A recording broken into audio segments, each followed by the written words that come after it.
quelque chose quelques résultats d'une recherche que j'ai menée au cours de ces dernières années. Avant, c'était juste quelques petits moments de recherche. Et l'année dernière, je me suis vraiment un peu concentrée sur cela. Après, j'ai déjà présenté quelques résultats de cette recherche en octobre ou en novembre, je ne sais plus, lors de la conférence annuelle du centre. Mais là, je ne disposais que de 20 minutes. Et alors qu'aujourd'hui, j'aurai un peu plus de temps, donc j'espère pouvoir aller un peu plus loin dans l'exposé. Alors, des traces de l'ancien système de référence spatiale dans les Alpes franco-provençales. Ce qui est intéressant, c'est qu'à un moment donné, j'ai pris conscience du fait que dans l'expression franco-provençale, les locuteurs utilisaient des formules qui permettaient d'illustrer leur relation à l'espace d'une façon qui n'avait pas lieu dans les autres langues que ces personnes pratiquaient au quotidien. Et donc, je vais partir avec quelques considérations sur le territoire de montagne, sur les Alpes, parce que toute ma recherche et ma démonstration que je vais faire, elle est elle est à l'intérieur de ce triangle qui relie le territoire, la langue et les représentations de l'espace. Donc, premier point, c'est la verticalité. La verticalité, c'est des questions un peu banales pour quelqu'un, mais en même temps, c'est important d'insister là-dessus parce que ce qui peut être très normal et très conscientisé pour les personnes qui vivent au jour le jour la montagne, ne l'est pas du tout pour des personnes qui vivent autrement la montagne, qui vont à la montagne peut-être seulement dans des moments précis de leur vie. Donc j'insiste sur la notion de verticalité parce qu'elle est beaucoup plus complexe déjà de ce qu'on pense quand on énonce simplement le mot verticalité. Et c'est vraiment une dimension incontournable de la relation au territoire alpin. Partons du fait aussi que je fais des analogies entre des régions, on va dire, semblables, parce qu'elles sont toutes caractérisées par des vallées avec un sillon central plus ou moins de la même dimension. Donc le Valais, la vallée d'Aoste, la Maurienne et la Tarentaise. Et on voit qu'il s'agit de régions avec une altitude moyenne considérable. Le Valais rejoint presque les 2300 mètres d'altitude moyenne, et la vallée d'Aoste un peu moins, 2100 mètres. Donc voilà. Mais la Maurienne et la Tarentaise aussi ressemblent beaucoup à ces vallées. Et donc, justement, si on veut donner une description globale de cet espace, il s'agit, selon la description de Bernard Janin, ce pays de terre haute est aéré par un éventail de vallées tributaires d'un sillon central très déprimé où se faufile un long ruban de terre basse. Et quand je disais que la verticalité est quelque chose de très complexe, justement parce qu'il ne s'agit pas simplement d'un axe purement vertical, comme cela pourrait être dessiné selon les notions de la géométrie, mais tout le relief est très complexe. Il y a un plissetage, on va dire, très complexe de tout le relief, avec alors je fais là des lignes pour montrer combien la verticalité prend des plis différents selon les versants. Voilà. Et avec toujours une attention aussi à la notion d'ensoleillement, donc la droite et l'envers. Et aussi, ce qu'on voit par rapport à l'ensoleillement, on le voit aussi donc, sur les lignes, sur les plis horizontaux, du versant, parce qu'on se rend compte que là non plus, ce n'est pas quelque chose de linéaire, mais il y a plein de mouvements dans le versant, dans les collines. Même là où apparemment ce n'est pas très rocailleux et tout va assez rapidement. Maintenant, il y a une grande différence entre les populations locales qui ont développé une relation à l'espace qui est à la fois perception, représentation et expression de cet espace.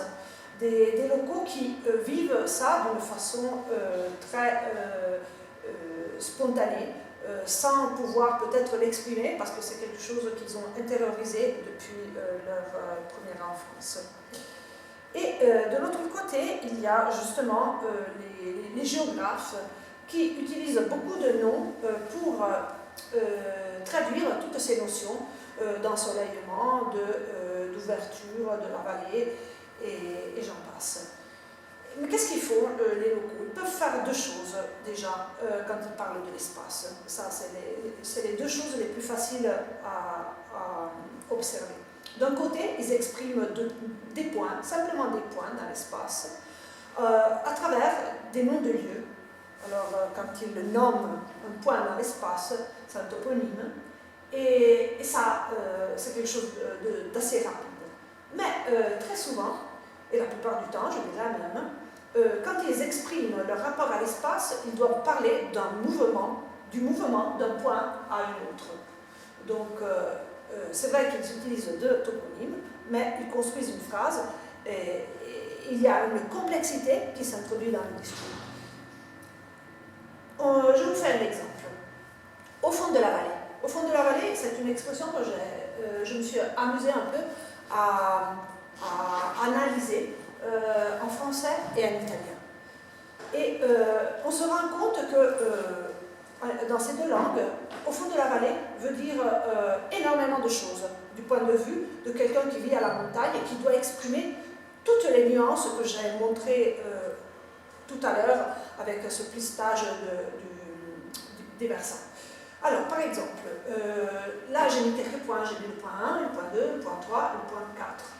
Pour une population autochtone, ces points ne correspondent pas à la même chose. Parce que la vallée n'est pas un couloir statique, n'est pas simplement une ligne qui relie un point A à un point B, mais c'est une entité d'un certain point de vue vivante, parce qu'il y a un sens, une direction, un mouvement donné par le cours d'eau, etc.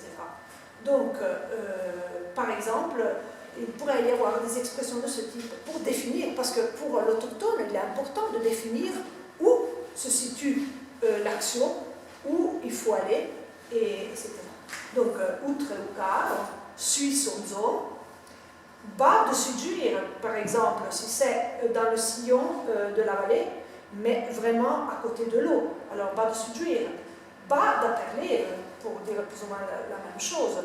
Si plutôt que d'un point, il s'agit d'un trajet, ce sera peut-être bas le long du Torrent, bas il mettait de la Valagne. Et le point 4, ce serait plutôt bas il faut. Alors qu'en réalité, en italien et en français, le fond de vallée est une expression qui reste très vague. Et si on consulte les principaux sites de traduction, on trouve toujours la même expression pour dire, par exemple, ces nombreuses réalités que je viens d'énumérer là. Jouir. Ça veut dire C'est la Doire, mais ça peut être aussi un cours d'eau. C'est un nom propre et commun en même temps. Et d'Aper Près, mais avec contact. Ici. Ah, voilà. Alors, maintenant, je vous donne un autre exemple. Parce que ce qui est intéressant aussi, c'est qu'il y a des petits mots qui sont très utiles en franco-provençal quand on parle du mouvement d'un endroit à l'autre. Et justement, il y a ces mots qui reviennent, c'est outre, su, bas, et qui accompagnent toujours le A, la préposition A qui précède le toponyme. Donc si en français on dirait plutôt je vais à Turin, je pars de Milan et je vais à Turin. Le franco-provençal, très souvent, n'utilise pas la préposition à toute seule, mais il y a une information en plus qui explique non seulement le mouvement de A à B, mais aussi comment se fait le trajet. Qu'est-ce qui se passe là? Alors, j'ai mis à côté des attitudes pour donner justement cette dimension de mouvement en tenant compte du relief. Et donc, et trouble, l'informateur qui nous parle et qui est à Étrouble se trouve à 1280 mètres. Et il dit qu'il va su à Saint-Oyen, 1373 mètres, donc ça va, outre à la Cluse, 1200 mètres, on peut se dire, bon ça va, c'est plus ou moins la même altitude, c'est normal, on ne monte pas, on ne descend pas. Et bas du nous, 984 mètres. Donc là, c'est un schéma qui nous paraît plutôt logique et il n'y a pas grand-chose à dire. Donc je passe à la carte et voilà. Donc vous voyez, il y a Étrouble, le rouge c'est donc Su, donc d'Étrouble on monte à Praille sur le même versant, on monte Su à Flasseur. Flasseur, c'est sur l'autre versant, on utilise toujours Su. Dans notre carte, vous voyez qu'il y a le vert pour descendre d'Étrouble à Genoux. Là, on descend, il n'y a pas de problème. Mais je reviens encore un instant à l'image d'avant et on voit que on pourra être tous surpris du fait que notre informateur qui parle en étant à 1200 mètres d'altitude, il dit Su à Saint-Pierre, pourtant situé à 731 mètres. Évidemment, il ne s'agit là que d'un exemple bien ponctuel, mais j'ai collecté énormément de données pour arriver à ces schémas et je peux vous dire deux choses. D'un côté, qu'il y a une pleine cohérence dans tous ces témoignages, et deuxième chose, qu'il n'y a pas du tout d'insécurité. C'est-à-dire que pour d'autres phénomènes linguistiques, on peut trouver peut-être même beaucoup d'insécurité, même auprès de locuteurs confirmés. Et dans ces questions liées à l'espace, il y a vraiment, je n'ai trouvé que des informateurs vraiment toujours très sûrs de ce qu'ils affirment. Donc voilà, la première chose qui peut nous choquer ou quand même qui nous interpelle. Passons à une autre réalité, c'est Chambord. Chambord est une localité située sur le sillon central de la Loire.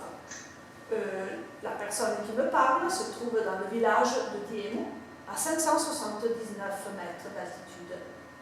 Il dit je vaux Su à Saint-Denis, Su là, le chef-lieu régional. Oui, il est à peu près à la même altitude de Diemo, mais on peut se dire qu'il y a quand même 4 mètres d'altitude supérieure. Par contre, il dit je vaux outre à Saint-Marcel, 625 mètres, outre à Chambord, vraiment le chef-lieu, qui est situé plus en bas par rapport au village où nous nous trouvons, et outre à Pontaille, toujours légèrement plus en bas. Par contre, il dit du, et c'est du, c'est sa façon de parler, mais c'est comme bas, comme je disais tout à l'heure, bas, donc descendre. Du à Tsatillon, 549 mètres, Saint-Vincent, 600 mètres. Donc du pour une localité qui se trouve plus en altitude. Résumer cela. Nous, les dieux, c'est Juve. Du pour dire bas. Bas, pour marquer le fait de descendre. Donc là, c'est le village de Diemo. C'est un village de 500 mètres, c'est la colline, quoi. Sur le sillon central de la vallée d'Aoste. Là, j'ai marqué donc en orange toujours le outre, donc ce qui devrait résumer quelque chose à la même altitude, et le vert, le du. Le du, quand en réalité, justement, on avait vu que la personne montait légèrement. Troisième exemple, non, j'ai fait quelque chose qu'il ne fallait pas. Voilà, Valtournenche. Valtournenche, c'est une localité d'une vallée latérale, donc située à la montagne. Vous voyez les altitudes qui sont nettement supérieures à la localité précédente. Cette personne part du village de Crépin. Crépin, il est à peu près au centre de la carte, sur la gauche. Il part du village de Crépin. En bleu, c'est le torrent. Hein, c'est le sillon central de cette vallée latérale. De Crépin, il part et il dit je vous outre à Semblé, outre à Lausanne, outre à Supléo, à la Brenga et Cré. Et il y a déjà une fourchette assez importante parce qu'il s'agit de villages qui vont de 1600 mètres à 1875. Il dit, toujours en partant de Crépin, et donc vous voyez là l'orange, ça correspond au jaune, hein, c'est l'outre. Par contre, quand il part toujours de Crépin, il dit je vous su au pro, su au lu et su à Pessay. Et il s'agit de localités aux alentours des 1630, 1650, 1680 mètres. Pour une partie située à une altitude inférieure à celle pour lesquelles l'informateur utilise le mot outre. Et là, voilà le schéma, la ligne rouge sur la carte pour voir quelles sont les localités où il utilise le mot su. Pour résumer, donc outre, su et deux localités en vert pour lesquelles il utilise le mot du. Dans ce cas, l'altitude est inférieure.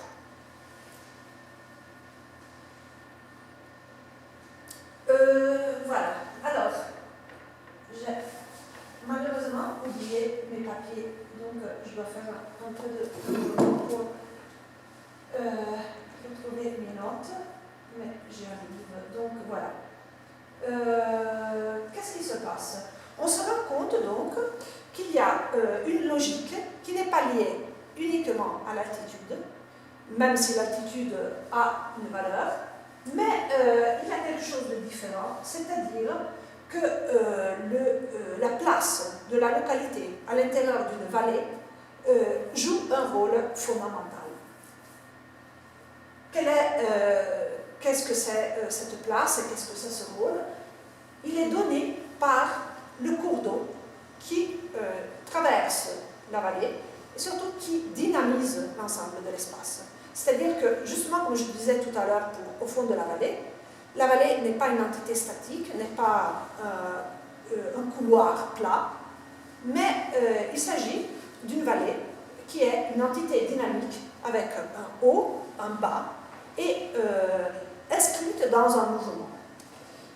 Et si je reviens donc à la première carte, celle des troubles, le monsieur qui dit « je vous su à Saint-Pierre », c'est vrai que Saint-Pierre est situé à 731 mètres, mais en même temps, si vous voyez dans la carte, il désigne une localité qui est située dans un endroit très particulier par rapport au mouvement des versants. C'est-à-dire qu'on descend de la vallée latérale des troubles jusqu'à Ost, et puis d'Ost, on monte à Saint-Pierre. Alors, je dois trouver mes notes parce qu'il faut quand même que je vous donne quelques précisions sur les altitudes et les kilomètres. Il s'agit d'un parcours mixte, donc il y a une partie de descente et une partie où l'on remonte un peu de nouveau. Mais il y a 18 km de descente, donc des troubles jusqu'à Ost, et qui sont suivis d'environ 7 km de montée. Mais une montée sur une pente très douce, qui va de 583 mètres d'Ost jusqu'aux 731 mètres de Saint-Pierre. Donc par rapport au dénivelé qu'il y a entre les troubles et Ost, cela est presque ridicule. Mais justement, ce qui est important dans la vision de l'informateur, c'est le fait qu'il y a un mouvement de descente sur une vallée latérale, mais après une montée sur la vallée principale. Donc le cours d'eau qu'on remonte est la Doire, qui est le cours d'eau principal de la vallée. Et ce mouvement le long de la vallée centrale détermine l'utilisation de la préposition plutôt que le dénivelé et la différence et les kilomètres liés à ce dénivelé.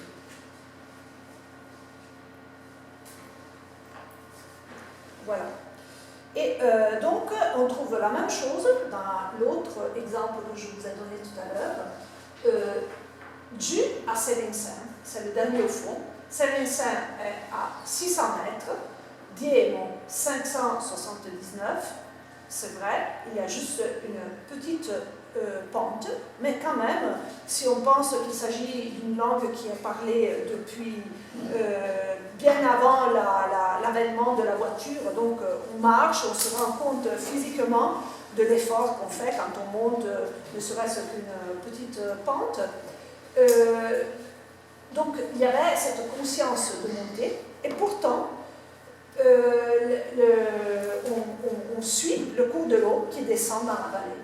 Et donc cela détermine l'utilisation de la préposition du, qui, comme je disais tout à l'heure, est synonyme de bas dans d'autres variétés de patois. Donc, nous sommes arrivés donc là. Ce qu'il y a d'intéressant, c'est aussi le fait qu'il y a, on se rend compte déjà par ces exemples qu'il y a comme une segmentation de l'espace, avec comme des étages, un étagement, avec une partie qui est considérée comme plus haute, une partie plus basse, une partie moyenne, mais cela ne correspond pas seulement à un critère lié à l'altitude. Dans cette photo, nous voyons le territoire de la commune de Doue. Et la commune de Doue, elle est partagée dans le langage des gens qui habitent cette commune en deux ou en trois parties. Donc, Perdelay, c'est la partie, vous voyez, plus ou moins vers le milieu, il y a comme une ligne qui monte, qui est une ligne de forêt. Donc, cette partie à gauche, c'est Perdelay. Perdameux, c'est du chef-lieu en haut. Et puis, Pianave, c'est le chef-lieu, constitué par le chef-lieu. La même chose, par exemple, dans la commune de Gressan, il y a une ligne, on va dire presque imaginaire, mais bon, c'est une ligne qui existe, et qui partage en deux la commune. C'est ceux qui sont en haut, ceux qui sont en bas. Et là aussi, bon, après cette ligne incarne et définit des conflits, par exemple, sociaux, parce qu'il y a ceux d'en bas qui sont considérés comme par ceux d'en haut, etc., etc.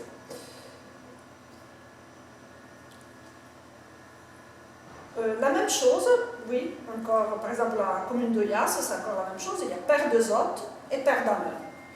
Et il y a une porte en plus dans cette commune qui partage le Père d'Ameur et le Père d'Azote. Il y a beaucoup de légendes autour de cette porte qui n'existe plus physiquement de nos jours. C'était la porte qui avait été placée pour empêcher la contagion de la peste. Il y a beaucoup d'histoires. Mais en tout cas, il y a deux zones qui se dessinent à partir de cette schématisation. Et les personnes de Père d'Ameur donc disent aller bas en se référant au village de Terre-de-Zotte et disent aller outre pour les villages situés à l'intérieur du même espace. Donc, j'ai introduit le su, le du ou bas et le outre. À un moment donné, je fais la découverte de deux autres notions qui sont très intéressantes. C'est la notion de dedans et de dehors. Je vous apporte donc l'exemple de la localité où j'ai trouvé pour la première fois cette notion, c'est à Évolaine. Cette découverte qui s'est faite par pur hasard, c'est-à-dire que je suis persuadée que si j'avais interrogé les gens sur cette chose, je n'aurais probablement jamais découverte. Alors que ça a été vraiment le fruit d'une observation de longue durée qui m'a permis de mettre ensemble des éléments et de parvenir à cette notion. Alors, pour exprimer dans quel sens la personne se déplace le long de l'axe de la vallée, cet informateur d'Evolaine me dit, alors Evolaine, je crois, oui, c'est le petit, il n'y a pas de cercle, mais c'est vraiment au milieu de la carte. Donc, si on suit la ligne jaune, là, la carte est plate, mais il s'agit évidemment d'une vallée alpine, donc il y a un relief, etc. En suivant la ligne jaune, on descend, parce que le cours d'eau descend vers Sion, donc la pente est de ce côté-là. La personne me dit « Ejofura a Sion ». Je prononce à ma façon, donc je me concentre sur les aspects conceptuels, donc pas forcément sur la précision de la prononciation locale. Et quand il dit qu'il va dans une localité comme la Forclaz, par exemple, donc le trajet est en violet, ou à Arolla, je crois que l'autre ligne représente le trajet vers Arolla, il dit « Ejo yun à la Forclaz ». Donc, quand il descend, il dit Four, quand il remonte le cours d'eau, il dit Yun. On trouve la même chose à Évemence. J'ai trouvé la même chose et bon, il ne s'agissait pas d'une information orale, il s'agissait d'un roman que j'ai pu analyser avec plus de temps, évidemment, comme les pages, on peut les lire et les relire à plusieurs fois. Donc, il s'agit d'un roman où je retrouve la même opposition yin et fura, pratiquée à Évemence, et qui est parfaitement en cohérence avec ce que j'ai dit tout à l'heure. C'est-à-dire qu'il dit, il a écrit Desazeri les mailles fura a marche. Donc, je vais décharger mes affaires, parce qu'il parle de quelque chose, fura a marche. Immédiatement, en disant cette phrase, en connaissant le système de référence spatiale, on sait que la personne est à l'intérieur. Donc, elle est, disons, au fond de la carte, au bout de ce trajet sur la ligne violette qui va de ce qu'on peut dire de l'intérieur de la vallée vers l'extérieur, c'est-à-dire de nouveau en descendant la vallée.